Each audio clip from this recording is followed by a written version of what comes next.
അവരുടെ എല്ലാം നേതൃത്വത്തിൽ വളർന്നു വന്ന ഒരു പ്രസ്ഥാനമാണിവിടെ. അവർ കാണിക്കുന്ന കണിശത എത്രമാത്രം വലുതായിരുന്നു.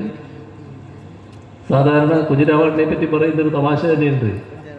ഒരു ചെറിയ കാശ് ബാക്കിയുണ്ടെങ്കിൽ അതിനു വേണ്ടി കാർഡ് അയക്കുന്നു. കാർഡിൻ്റെ വിലയുടെ അത്ര ഇല്ല ഇവിടെ കിട്ടേണ്ട കാശ്.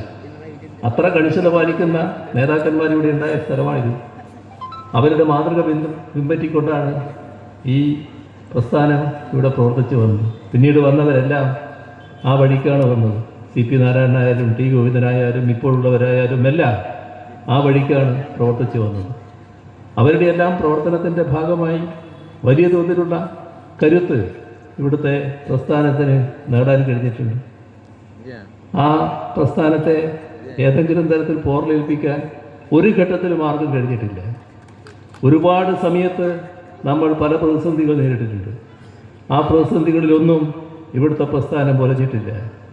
പാറ പോലെ ഉറച്ചു നിന്നിട്ടുണ്ട്. എല്ലാ ഘട്ടത്തിലും പ്രസ്ഥാനത്തോടൊപ്പം നിന്നിട്ടുണ്ട്.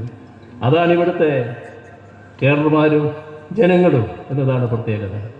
ജനങ്ങൾ കേഡർമാരെക്കാളും കൂടുതൽ ആവേശം കാണിക്കുന്നവരാണ്, കൂടുതൽ അർപ്പണബോധം കാണിക്കുന്നവരാണ്.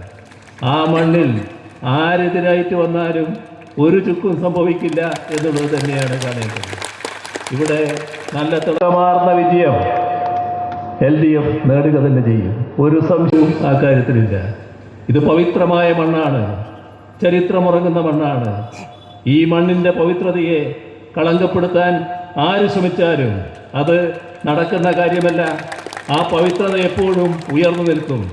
അതിനെ ഉയർത്തിപ്പിടിക്കുക.